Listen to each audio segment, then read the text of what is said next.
All right, hey, welcome everybody to the History Corner with Tom and Jason. How you doing?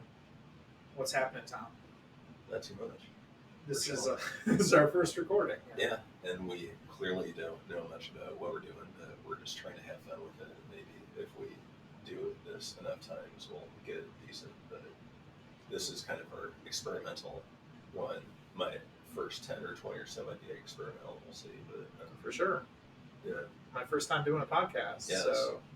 So enjoy the sausage meat or whatever. Might be rough, might be a lot of bumps in this one, or yeah. yes.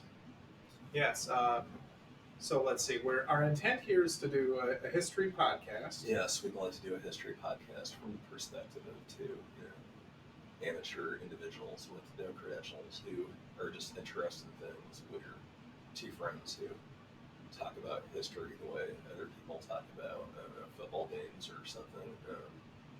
And we want to share that with the world, anyone who might be interested, I guess. Right. Yeah, I suppose that sometimes we might make some connections or comparisons to contemporary events, Yeah. or trying to connect the past and the present a little bit. I think is part of the goal. A lot of our view is that all of this stuff does matter to what's going on now in the world, concerns people have. Like our first topic we're going to do is the Mexican-American War, and relations between the United States and Mexico are still of concern to people, which we're not here to rant about any current positions and issues related to that, but we might show how some of the things that happened back then affected things that are happening now, like that, or just things like legal systems or state borders or a lot of things. What things are named after in Iowa, where we're from, and other places. All these things have relation to things that happened 180 years ago-ish, 175 maybe. Right. Yeah, I suppose we should say that, right? We're in Des Moines, Iowa, United States. So, right, we started talking about what our main first topic should be a while ago, right? Yeah. And I think we were talking about right, what's maybe got some contemporary connections, but I know for me anyway, some of it also was, what do I really not know much about? What do I not know much about? And I definitely don't know much about the Mexican-American War. I knew quite a bit about the Civil War. I've been a U.S. Army military history instructor for a few years, part-time, but you pick up a lot as an Army officer about military history, and I always liked military history, but the Mexican-American War was just always, I don't know, you hear references to it. Mostly, you hear about different Civil War generals that had served in it, but the conflict itself I didn't know much about. Yeah, no, I've been more interested in political history. I have not served in the military like Jason did, but I've always just been interested in, like, when I was a kid, I was interested in presidents and just that kind of thing. And so I've read about this at various times, but not comprehensively. So we decided to read a book about it and read some other things, and we'll probably very infrequently, we'll see when we have time, but we'll try to go through this. Basically, we read a book. The book we read is Jason will. Yeah, if you're watching video of this, So Far From God. So Far From God, it's by John Eisenhower, the late John Eisenhower, who is President Eisenhower's son and was a military historian. He wrote about various wars, kind of in a military history way, but it's comprehensible to me. It's not like straight military history. It's a little more popular, so I could figure it out. And we're not all the way through the book yet, but we're working through it, and we're trying to find other sources as we come across other things we didn't know about, and right, that which takes us even longer. But we're trying to work through it. Yeah, it's always it's kind of interesting, right? You'll stumble onto something that's like really interesting for the topic at hand, and so do a little bit of research as you go. So just slow down the process a little bit. But. Yes. So it's fun to do this in a way that we might have to talk to other people about it someday, which many might consider this homework, and it is a little bit, but it also is fun. So we're just mostly trying to amuse ourselves. So if there's anyone out there who's also amused, that would be good. Like we said, we're just experimenting now, so we will hopefully have a more polished product at some point in the future. Oh, right. As we go, Yeah. it'll become amazing, right? Yeah, so it'll be totally good, totally like hardcore history or whatever. Which no, it won't. Right. They'll suck by Yes, they'll comparison suck, to what yeah. we've got going on, right? It'll be improved. The important thing is to work on yourself rather than improve yourself That's right. That's right. We're only in competition with ourselves. Yes. Well, let's see. What was I going to talk about on this first episode, Tom? You want to delve into it a little bit? I suppose the background. I think so. Yeah, I think we should talk background context, I suppose, right? The background, I guess, of America at the time is it was a young country, about 60 years old, and there were the main issue was you would probably imagine that divided people and people were concerned about was slavery. The South wanted to expand slavery in order to preserve slavery, and many Northerners wanted to get rid of it, and there were the economic reasons for that, as well as the moral reasons. And we're not going to do a history of all that on here, but obviously it was the issue that eventually tore America apart in the Civil War, and of course the reverberations of having enslaved some people continue to affect all Americans in America to this day. So this war was about that, and also the main issue was American expansion, I'd say. Right. Yeah. What manifest destiny, Yes, right? Yes, the idea that you have this basically unclaimed territory. The Native Americans were there, but the various European powers wanted the land, and the new countries of America, and even newer country of Mexico, which had achieved independence from Spain about 25 years before this, were both interested in. The British were interested in it. They still basically ran Canada at that time.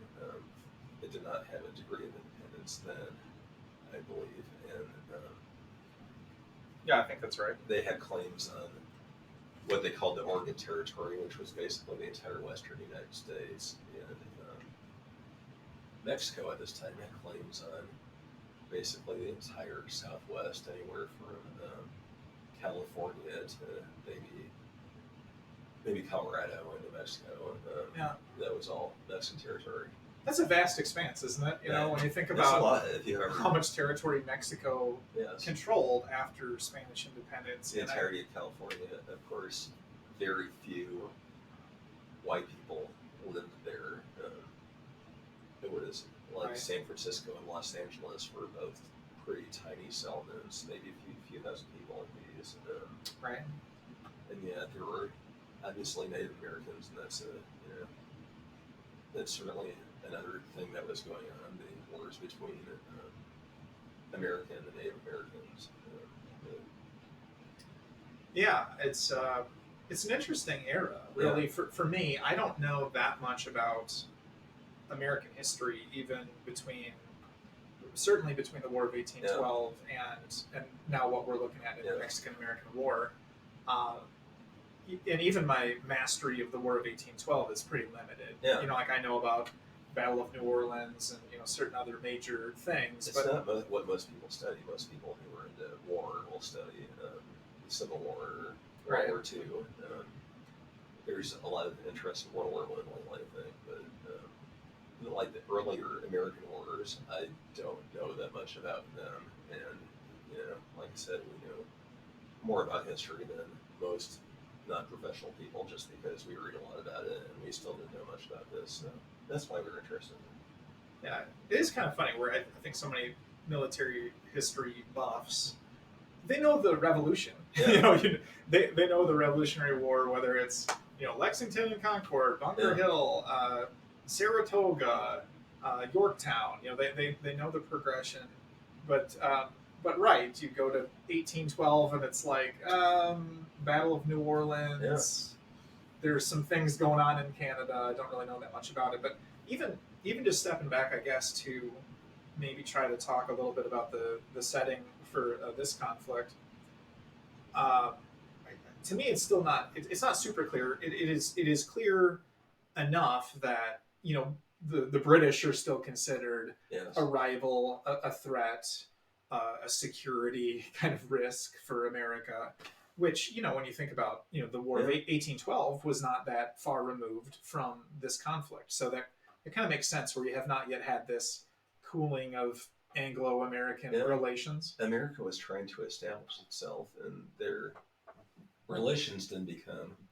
I'm not sure we became full allies until at least after the Civil War, right? Because there was some desire on the part of Britain to align with the South in the Civil War for probably economic reasons, but Well, they would have been more. yeah, Well, they would have been less aligned, I guess, on the slavery issue. I was thinking that's kind of an interesting one, where yeah, Britain yeah. would have abolished slavery already in the 18th century, right? It's one of those. Yeah, they did before. Yeah. Certainly, America did, and people argue about this, but it is certainly argued that America would not have if it wasn't fought for in the Civil War.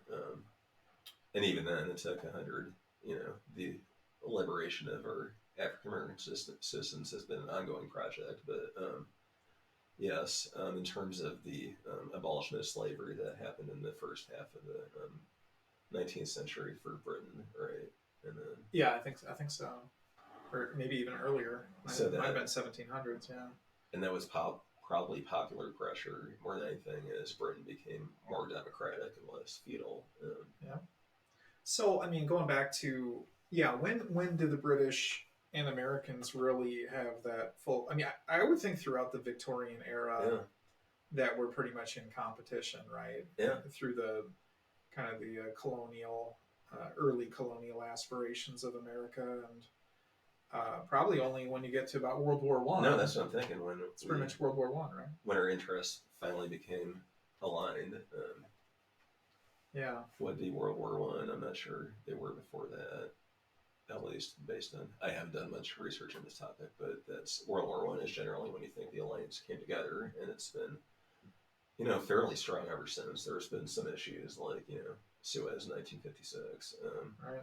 but generally the alliance was strong between the two for about 100 years now, and continues.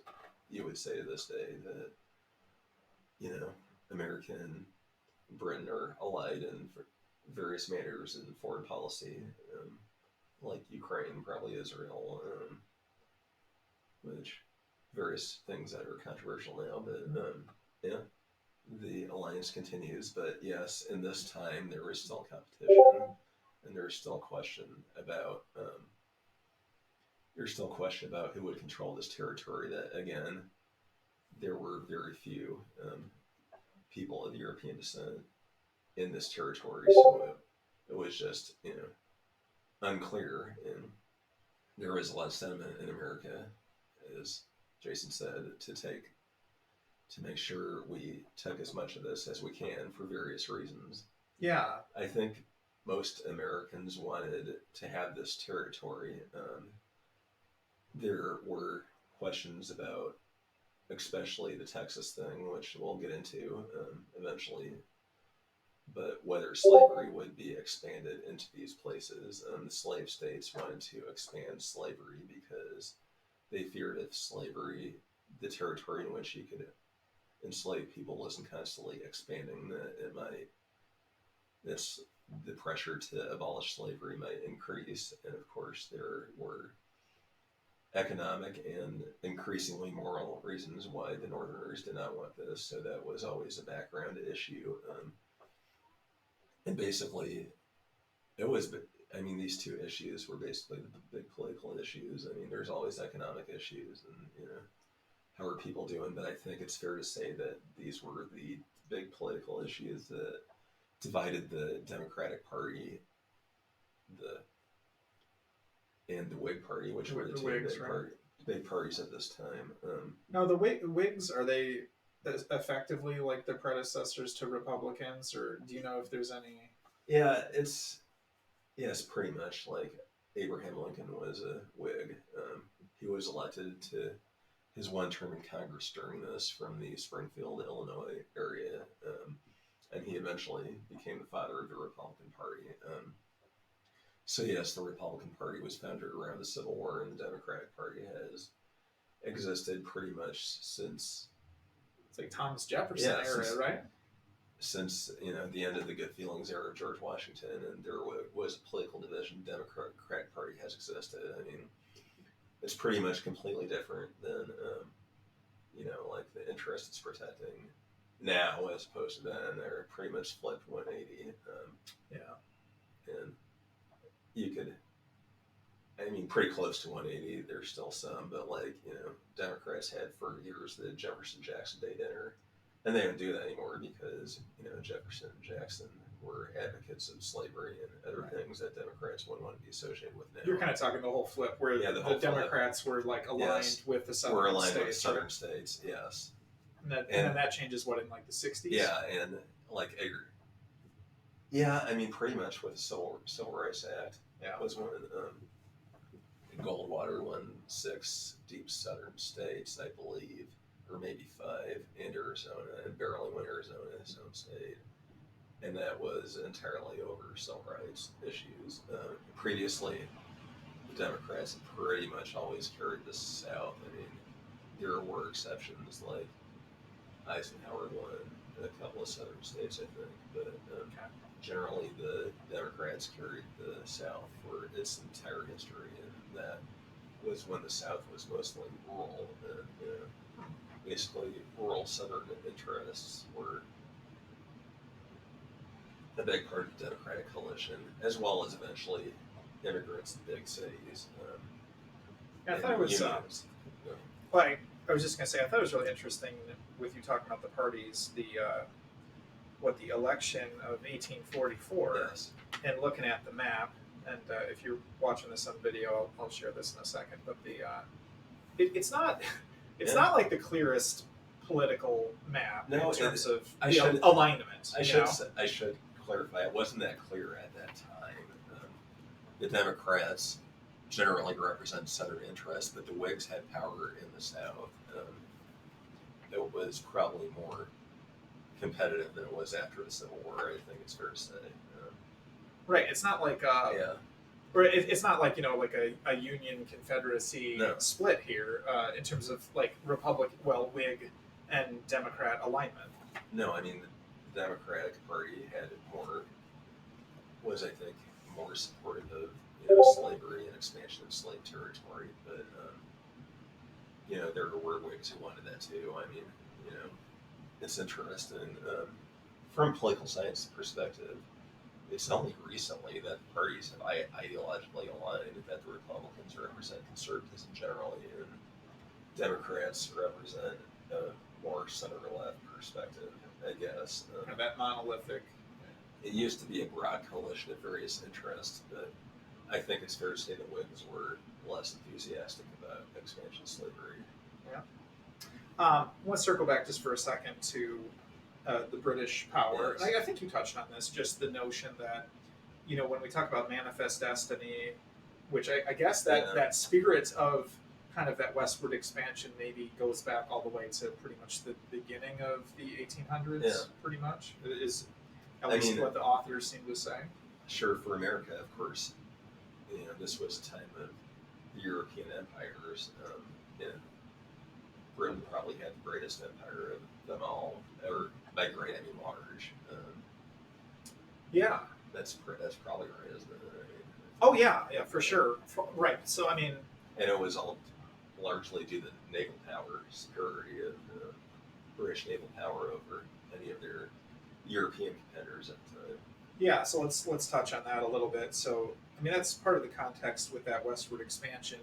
Is we talk about the conflict over Oregon, the extent to which California has these good natural harbors, Yeah. and it's not that populated.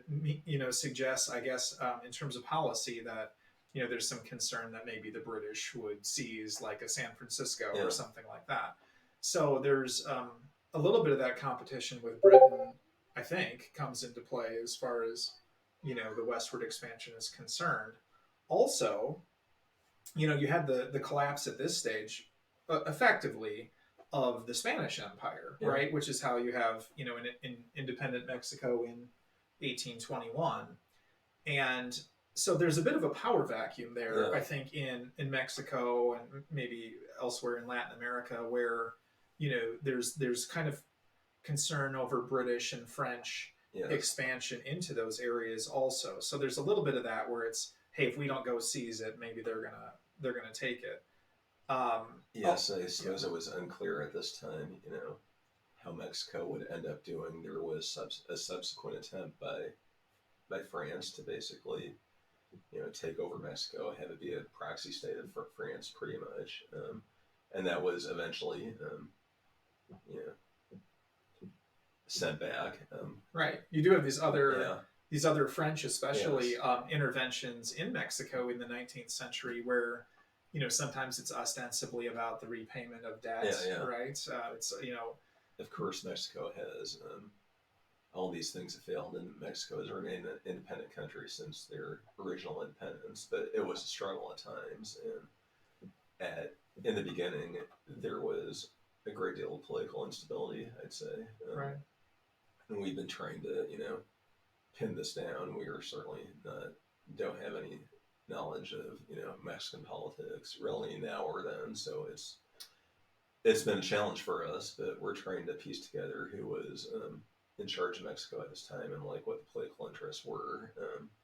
Yeah, about all I know is that a lot of that Spanish collapse is, I mean, it was a long process, right? Yes. Over the course of a couple hundred years, that gradually their colonial empire erodes in strength, and then also, I'll just mention that the Napoleonic invasion of the Iberian Peninsula Yeah. was, I think, a bit of an accelerator also, Sure. because you had the occupation of Spain, you had all this turmoil back on the peninsula. So I know that that also kind of comes with the dawn of the revolutionary era, Yeah. right? Where you have things like the American Revolution, things like the Haitian Revolution, also in the Western Hemisphere, where you start to actually have people throw off those European masters. So that also, I think, kind of just falls right in line with Yeah. the Mexican Revolution, and then maybe we table this till the next recording, but then you start to get into the Texas Yes. independence also. So this post Enlightenment era of more peoples trying to set out and create their own destiny Yes. away from European control is kind of part of this era as well. And yes, we should mention that Texas was, of course, another big area that Mexico controlled, and but they didn't control it very well, you might say, because there were Americans who basically expanding there and moving there, and most of the Americans settling there did want to make it a slave state, and this became a big issue in American politics. Right. Right, and yeah, you have what Texas itself becomes independent in Yes, 1836. 1836. So if there's any Texas listeners out there, you'll probably be a lot more fluent in Texas history than we are. But there's a lot of Texas history is kind of part of a lot of this too. And of course, they wanted independence, but what they really wanted, I think it's fair to say, is to become part of America. And All right. there were, I'd say, the majority of the politicians wanted this too. There was some opposition. It was very, the Whigs were divided on it. I think it's fair to say. And it's probably fair to say the Democrats were less divided. But yeah, I think that's probably a good stopping point. Where we can pick up and so hopefully start delving into Texas joining the United States probably in the next chunk. Rather rambling discussion was of some interest to you, but this is basically all the things we're thinking about. So whenever we do this again, we will get into the Texas expansion and the presidential election of 1844 probably. Yes. if you do stumble upon this, be sure to subscribe to the either the podcast or the YouTube channel for it. If you want to leave us comments on the YouTube channel, feel free to do that. And we'll catch you all sometime soon. Yeah, thank you.